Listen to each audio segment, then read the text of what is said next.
Hey everyone, welcome to the video. I'm back from vacation. I'm going to be putting a lot more time in the channel now that I am back. Just as a quick update for all of those of you who are wondering where is the video you all voted on, that is going to be released this Tuesday, so just a couple days from now, and that is going to be the day that we designate for voted videos. So just if you don't know, every 2 weeks I allow people to vote for a video that they want done out of 3 to 5 choices, and those videos will be released every other Thursday. So just a quick update for you. But let's get into this actual video, and today we're going over soccer tips for forwards and soccer forward tactics. Now, I've made videos before on how to score more goals, how to do forward runs, so we're not going to concentrate on that specifically. We're going to go over other areas of a forward's game that are very important. And when I say forward, I specifically mean striker. People, the goal scorers, the ones that are highest up the field. That's the position we're mainly concentrating on today.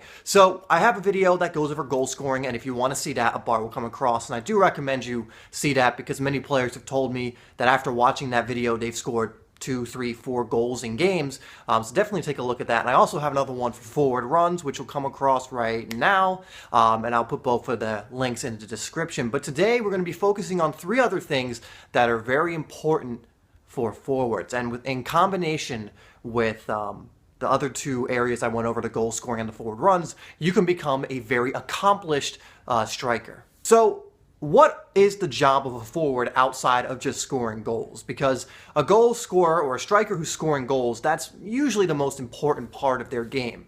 But there are other parts not everybody goes that really goes over. So one of the other very important things for a striker, especially a lone striker that doesn't have a strike partner, and you see this in most teams in the world today. Most teams play with a single striker who has nobody partnering him and has to link up with the midfield. So it's very important that a striker in that kind of position can hold the ball up. What this means is if the ball comes your way, instead of just going headstrong and trying to take on 4 defenders, you shield it, hold it up, wait till your midfield can catch up, and then you play it to one of them and you combine. So that's very, very important to be able to do as a striker as well. Being a striker is not always about latching on to a perfect through ball and scoring. Sometimes you have to be a part of the build-up, and holding the ball up or flicking the ball on through a header is some of the most important things that a striker can do. So get better at shielding and protecting the ball when it's coming into your feet, being able to hold off defenders that are trying to push you off the ball, shove you off the ball, or take it from you. And the good thing about that is if you learn how to shield well, only one of 2 things will usually happen. 1, you'll either retain the ball and pass it off to a teammate and then start an attack, or 2, the defender will foul you. And usually the case is that you are high up the pitch and you'll get a free kick near their 18-yard box, which is good for your team. So if you get good at this, those are the 2 main outcomes which are beneficial for your team either way.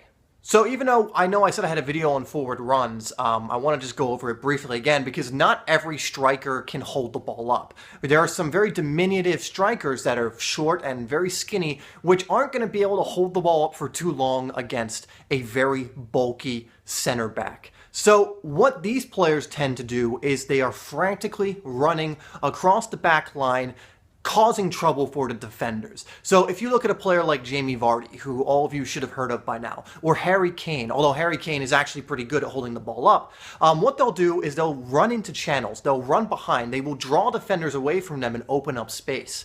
This is also very helpful for your team, because while you're opening up space or while you're taking defenders down the corner, you're allowing your teammates to then fill in those spaces and get into good positions. So you want at least to be able to do one of the 2. Either be able to run into space all the time across the back line, run the channels, especially if you're the one lone striker. Sometimes you're going to need to run the channel. What I mean is the sideline to relieve pressure from your defenders so they can launch the ball up to you. And some of you are going to be better at holding the ball up. So figure out which one you're better at, holding the ball up or running into the channels. I can't really tell you which one it is. All I can tell you is if you're like, if you're me, if you're 6'3", decent weight, you're probably going to be better at holding the ball up. But that doesn't have to necessarily be the case because personally, I love running into the channels and I love making runs. There's no reason you can't do both. But realize what is it that you have an advantage in and what is it that you have a weakness in. Because there's no good denying that if you're 5'5", that you can not hold the ball up. There's no use in denying that if you're a small player, that you can or can't hold the ball up. If you are 5'5", you're not going to be that great at getting headers or chesting the ball down when there's a 6'3", 4, 5 defender on you. But you may be very good at being slippery, at getting away from that defender and making runs. So play to your advantages. It makes sense for me to hold the ball up because most players are not going to be able to physically move me out of the way or get around me because I have, a big frame in order to shield the ball.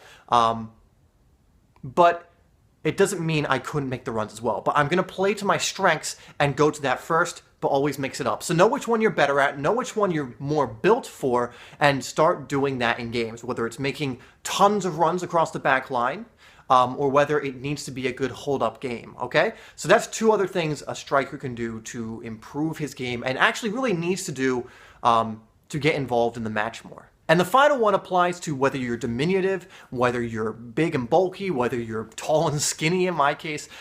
This applies to all strikers, and it's hassling the defenders, making life a living nightmare for your opponents. This is something every striker can do, and if a striker isn't doing this in matches and you're watching and they don't, it's not anything besides them usually being lazy.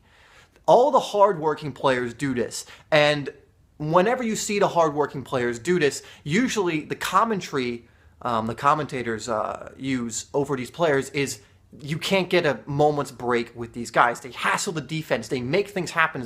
They force mistakes.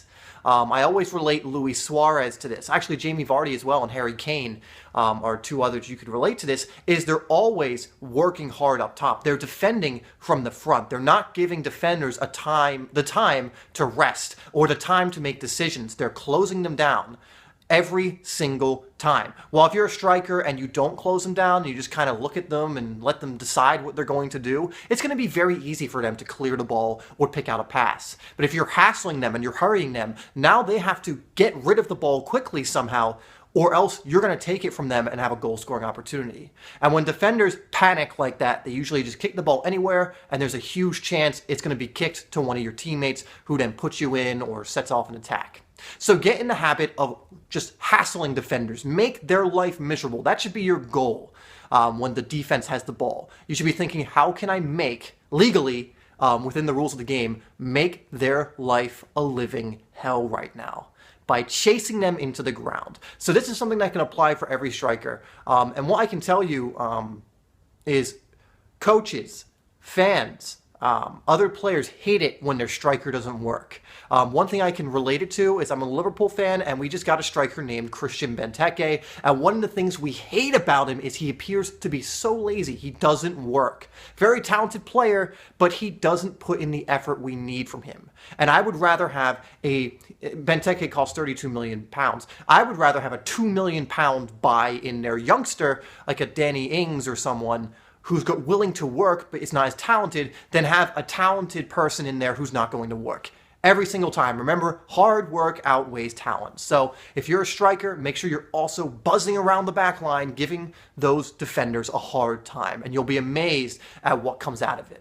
Alright guys, so that is it for the video today. I hope you enjoyed it. Make sure you leave a like on it. Again, we didn't go over goal scoring, and we didn't really go over too many forward runs in more detail, but I have created videos on both of those topics, so check the description if you want to learn how to score more goals in games, and check the description if you want to learn how to make effective and dangerous forward runs, as I'm going to put them down there.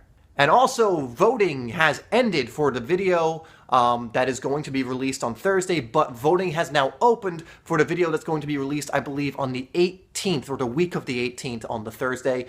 So I'm going to put the list of videos you can vote for on Facebook, which is a link in the description, so you can start voting for it now. Remember, you get one vote on Facebook and one vote on YouTube, but just don't vote on this video. Vote on the Thursday video if you want to vote on YouTube. But you can get it in early and vote on Facebook right now if you want to. And I think I'm going to have a little more than 3 options this time based on your suggestions, and we'll go for there and see which wins. Alright guys, I hope you enjoyed the video. If you're new, make sure you hit that subscribe button. I would love for you to join the community here. Also make sure to go to Facebook right after watching this or watching the other videos that I suggested in order to vote for the next Simply Soccer video a couple weeks from now.